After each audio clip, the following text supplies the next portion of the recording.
Hello AOS fans, it's me Pete and I'm here to bring you another deck video, and this week I'm playing the Cursebreakers and I'm up against the Eyes. So what am I going to take? Well, we are implementing our faction fractions again, which means you must take at least 4 objectives from the warband you are playing, their specific warband cards, and at least half of your power cards must also be from your warband specific deck. This means if you have 10 gambits and 10 upgrades, 5 of each must be, warband specific. You can't have 10 regular gambits and then 10 faction specific upgrades. If there were 10, you have to split them as equal as you can between the two. I've gone for a 22 card deck here, so I've got 11 of each, which means I've got 6 power cards from my Cursebreakers, and I've also got, I believe, 6 upgrades as well, so I've gone a bit over than under this time round. So let's crack on with this deck. What am I doing with this deck? Well, I'm trying to go for a slightly more defensive deck this time. I'm not going for many cards that rely on me moving around too much. I want to try and hang back, wait for Robin to come to me, and then hopefully bring the pain train and take out his guys as he comes forward to try and take me on. Also worth bearing in mind that I'm also trying to build a bit more of a generic deck here. It's not specifically geared towards taking out the Eyes, it's just a generic could take to a tournament style deck. So let me know what you think. So here we go, starting off with the objectives. I've got Alone in the Darkness, well there's 3 of me and 4 of him, should be quite easy to score for 2 glory. Change of Tactics, this will help me because I also have Keep Them Guessing, so go on guard and then make a charge action. Hopefully that should be fairly easy to do. Defensive Strike next, kill someone in my zone. Hopefully Robin's going to be coming after me, so that one should be relatively easy to score, and both of those two are instant as well. I've then got Escalation for 2 glory, nice and easy to score that. Hopefully I'll score loads of glory, and if I don't, Robin will score a load and do a load of upgrades, so that'll help me score it that way as well.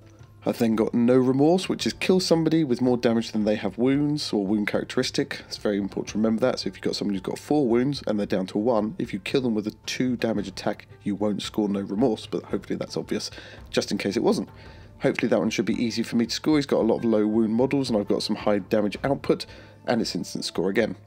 I then got Skirting Danger, which is basically get all of my guys on an edge hex, at least 2 of them. That should be relatively easy for me to do. I've only got 3 people. I then got Harness the Storm. Score this immediately if a friendly fighter successfully casts a spell. It's instant, cast a spell, my guys can cast their Empower spell, it's pretty easy to cast. That should be a winner. I've then gone for Heavily Armed, which is have each of my guys take 1 upgrade. Well, I want to beef up all my guys, I'm not going to rely on any one in particular, so hopefully that will be easy to achieve. Next one is Magic Supremacy, which is scoring an invasive if I cast 2 or more spells. Well, hopefully I can get 2 of my guys to cast Empower, and that should be a pretty easy one to win. Next one is Measured Strike. Score immediately if a friendly fighter makes a successful attack that deals exactly enough damage to take out their target. Now this one does mean that if you have somebody who's down to 1 wound from 4 wounds and you do 1 damage, you will score this. And the last one is Fired Up. Get a glory if one of your guys is inspired. Well, my guy's inspired pretty easy, so I'm hoping that's going to be pretty easy for me to score. Now it's a pretty low scoring total glory overall, only 15, but I've got a lot of instants in there. I don't know, maybe I could do with a bigger 3rd end phase card in there somewhat. Maybe I should go for a Tactical Genius or whatever it is, the one where you get 3 glory if you've scored 6 objectives. Don't know, have to see how it plays out. So those are my objectives. What are the gambits I'm going to use to score that glorious glory? Well, the first one is Great Concussion. If I see Robin's going for a lot of objectives, or if he's just coming at me and I'm not ready for him yet, hopefully I can use that to push him away. Hidden Paths next. If I do start to get some glory, power one of my guys up and then want to jump across the field to smack Vortimus in the face, then Hidden Paths will be my go-to card. I then got my turn. Hopefully Robin hasn't got enough to be able to kill one shot any of my guys. When he does hit them, push them back, I can use this to step back up and slap them in the face. Quick Thinker next, and hopefully I can use that to deny one of Robin's charges, which is going to be good because it's always nice to stop your opponent being able to charge you. And then Twist the Knife. I do like this card, +1 damage if I make a successful attack. Has to be range 1, but of course most of my guys have range 1 attacks, so that should be pretty easy. Should help me take out Kacharik and Vortimus quite nicely. I then go for Empathic Conduction, which is a spell. It'll help me with some of my objectives. Roll a Swirly, have an adjacent fighter lose 1 wound. Very nice.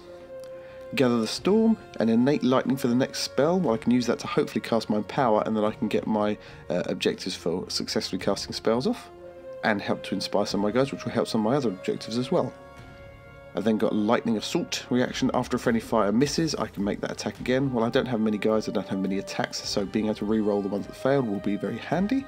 I then go for Storm Strike, which is +1 damage in the next attack.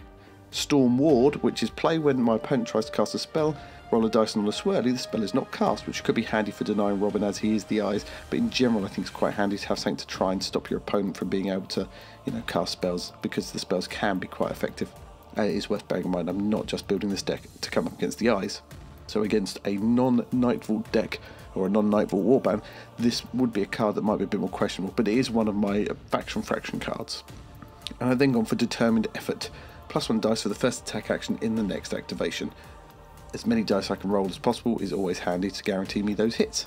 So those are the gambits to gain me the glorious glory to buy the upgrades. And what upgrades am I going to buy? Well, these are them. First one is Army of 1. If I am doing badly and I've lost 2 of my guys and I've only got 1 left, this will really help me to get me +1 defense and +1 attack dice. Now it does help on spells as well. Awakened Weapon next, being able to re-roll a dice from my attack, always handy to have. And then Great Strength, +1 damage helps beef up my guys even more and can make them a real killer to take out anybody like Gurzag or Fuel or any other big 3, 4, 5 wound model. I've then gone for Tethered Spirit. If I do charge forwards with hidden paths and get one of my guys into the thick of it to kill some people off, and then they get taken out, hopefully this will help me teleport them back onto my side where they'll be safe again. I've then gone for Corpusant Staff, which is a spell action of 1 swirly, and if the spell is cast I choose a friendly fighter and their attack action has +1 range. Could be quite handy if I need to get somebody who's just a bit further back than I'd like. Especially if there's a leader hiding behind some of his, subordinates or something like that. I've then got Eye of the Storm, which gives me an innate lightning. Very handy if I haven't got somebody empowered yet and I want to get that done. Hurricane Step, after the fighter makes an attack I can push them 1 hex, was handy for jumping in, slapping somebody and then jumping back again. Then got a Lightning Whip reaction card, which after this fighter's attack action that succeeds I can deal 1 extra damage. It's a bit weird, it's a bit funky, but 1 extra damage could be quite handy for taking out those big guys. I've then got Stunning Blow. After an attack action made by an adjacent enemy fighter that targets this fighter and fails, I roll a defense dice, and on a shield or a crit, a charge token is placed next to the attacking fighter. I'm not 100% sure about this because quite often an attack's going to come from a charge, but if it doesn't, then this can really help to take somebody out of the running. I've then got Tempest Smite, which is +1 damage to all spell attacks. That's obviously going to be going on Averon, increasing his damage from 1 to 2, very handy.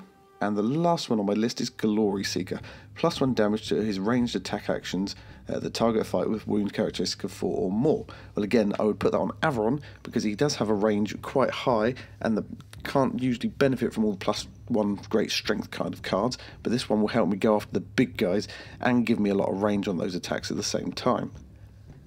I was tempted to take Shade Glass Darts in this list to go along with Glory Seeker, because that would then make it a 2-3 damage attack action with a range of 3 against things with a wound characteristic of 4 or more, but I couldn't find the space in my deck in the end. Possibly in the future I might swap it out for Great Strength. Shade Glass Darts, Glory Seeker and Awakened Weapon could be a very handy little combination indeed. So that's my deck, that's what I'm going for. Bear in mind the faction fractions, and bear in mind the fact that I am making a more sort of tournament level list rather than a eyes specific killer warband. I don't know how this will go. I don't generally play defensive sort of aggro-y decks like this normally, so it'll be interesting to see how they fare. I can see a lot of movement, maybe not so much attacking the first round or two, trying to get a lot of glory in from my passive upgrades before I then go stomping along and try and take out as many of Robin's guys as possible. So that's my list. Let me know how you think I'll get on. Is there anything you would definitely have, not have, or anything like that? I would love to hear from you. Otherwise, I shall see you soon in the Mirrored City.